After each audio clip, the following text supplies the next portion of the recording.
देश की 2/3 आबादी खेती पर निर्भर है, वही खेती के लिए आवंटन है मात्र 3.1%।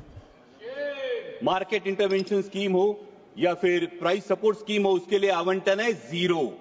प्रधानमंत्री फसल बीमा योजना में कटौती है 23%।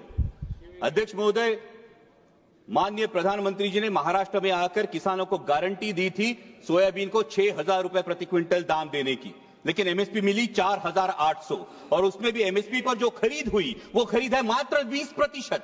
बाकी 80% किसानों को अपना सोयाबीन 3,500 4,000 में बेचना पड़ा, जहां की लागत का खर्चा है 7,000 रुपए प्रति क्विंटल। तो कैसे होगी कि किसान की आय दुगनी और क्या हुई माननीय मोदी जी की गारंटी?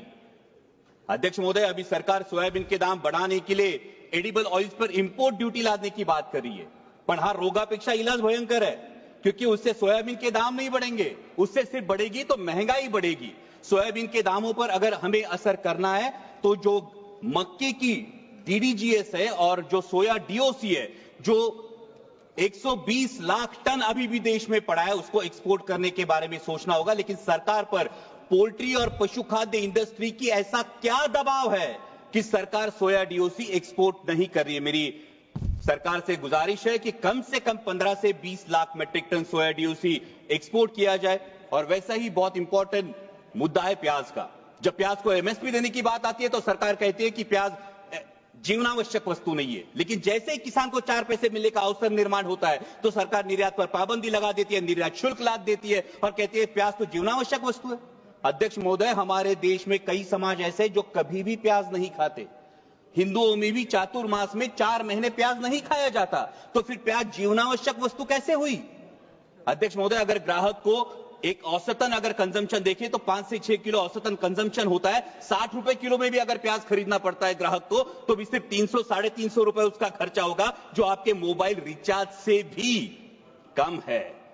इसलिए मेरी सरकार से मांग है कि प्याज पर हमेशा के लिए निर्यात पाबंदी हटाकर जो 20% निर्यात शुल्क है उसे अविलंब रद्द किया जाए और प्याज को एमएसपी के दायरे में लाकर 3,000 रुपए प्रति क्विंटल का दाम सुनिश्चित किया जाए।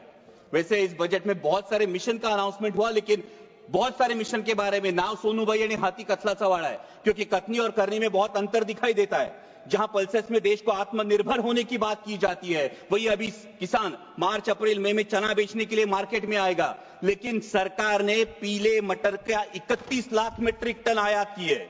ये पीला मटर खाने के लिए नहीं, बेसन में चने की जगह अडल्ट्रेशन के लिए यूज होता है और चने के दाम गिरा देता है। अभी भी 31 मई तक आपने पीला मटर का जो इंपोर्ट है, ये खुली आयात को परमिशन दे दी है। और अभी जब एक बार हम कह रहे हैं कि पल्सेस में आत्मनिर्भर करना है, वही 67 लाख मीट्रिक टन पल्सेस हम आयात कर चुके हैं। तो हम आयात आत्मनिर्भर किसे करना चाहते हैं? हमारे देश के किसानों को या ऑस्ट्रेलिया, रूस, टर्की, म्यांमार के किसानों को हम आत्मनिर्भर करना चाहते हैं? वैसा ही अहम मुद्दा है mission on vegetables and pulses. बहुत अच्छी बात है, लेकिन इसके लॉजिस्टिक, कोल्ड चेन और स्टोरेज के लिए क्या प्रावधान किए जा चुके हैं? आज मेरे नारायण गांव में टमाटर किसान को बेचना पड़ता है सर 4 से 5 रुपए किलो में, और शहरों में ग्राहक खरीदता है 20 से 25 रुपए किलो में। इस मुनाफे पे क्यों कोई भी नियंत्रण नहीं है? और इसका कारण है ये बिचौलियों की श्रृंखला। इसके बारे में सरकार को विचार करना चाहिए। वैसा ही अहम मुद्दा है प्रधानमंत्री फसल बीमा योजना, जो योजना बार बार किसानों के लिए कम और बीमा कंपनियों के लिए ज्यादा फायदेमंद साबित हो रही है। इस साल का प्रीमियम है सर 10,000 करोड़। बीमा कंपनियों को जो प्रीमियम मिला है वो है 10,000 करोड़ का, और नुकसान भरपाई का जो भुगतान है वो है मात्र 680 करोड़, 7% से भी कम। और सभी नियम सिर्फ किसानों के लिए। बीमा कंपनियां तो कोई नियम फॉलो ही नहीं करती। इसका मतलब योजना किसानों के लिए, पैसा सरकार का यानी टैक्स पेयर का, और भला हो रहा है बीमा कंपनियों का। इसे मराठी में कहते हैं आंधळ दळते यानी कुत्र पीठ खाते। और एक बहुत अहम मुद्दा है, महाराष्ट्र की महायुति सरकार में सत्ता में आने से पहले किसानों से वादा किया था ऋण माफी का। सरकार के इस आश्वासन की वजह से किसान अब ऋण माफी की तरफ आस लगाए बैठे हैं, और मार्च एंड होने की वजह से बैंक किसानों के पीछे रट लगाई है। आज महाराष्ट्र में हर दिन 7 किसान आत्महत्या कर रहे हैं। क्या कृषि प्रधान देश के लिए ये सम्मानजनक बात है? और अंत में 2 ही मुद्दे सर। अभी अमेरिका में सत्ता परिवर्तन होने के बाद अमेरिका ने कहा है कि भारत ने अपना एग्रीकल्चर मार्केट अमेरिका के लिए खोलना चाहिए, और इससे भारत के किसानों के पे एक बड़ा संकट मंडरा रहा है। लेकिन सरकार ने अभी तक इसमें कोई स्पष्टता नहीं दी है, क्योंकि अमेरिका का किसान सोयाबीन का जो उत्पादन लेता है अध्यक्ष महोदय, वो 30 लाख क्विंटल पर हेक्टर लेता है, लेकिन हमारे देश का किसान सिर्फ 10 लाख क्विंटल पर हेक्टर लेता है। क्योंकि अमेरिका के किसान को जेनेटिकली मॉडिफाइड जीएम वैरायटी लगाने का अधिकार है, हमारे किसान को नहीं। सरकार जो एडिबल ऑयल इंपोर्ट करती है वो जीएम वैरायटी का चलता है, लेकिन किसान जीएम वैरायटी की फसल नहीं लगा सकता। तो कैसे होगा? जहां अमेरिका अपने किसान को सक्षम कर रही है, वही हमारे विश्व गुरु देश का किसान अभी भी एमएसपी के लिए जूझ रहा है। सर, प्रधानमंत्री जी ने एक बहुत प्यारी बात कही महाकुंभ के बारे में वक्तव्य देते वक्त।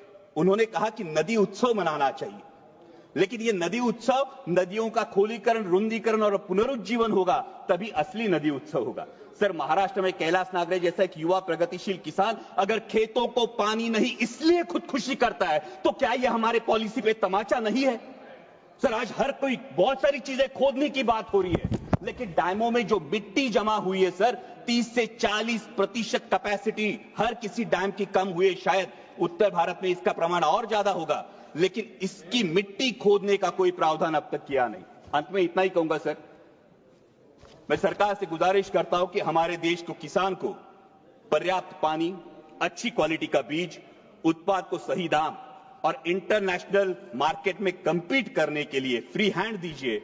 वो सरकार के कथित 17 रुपए दिन के सम्मान का मोहताज नहीं। और जाते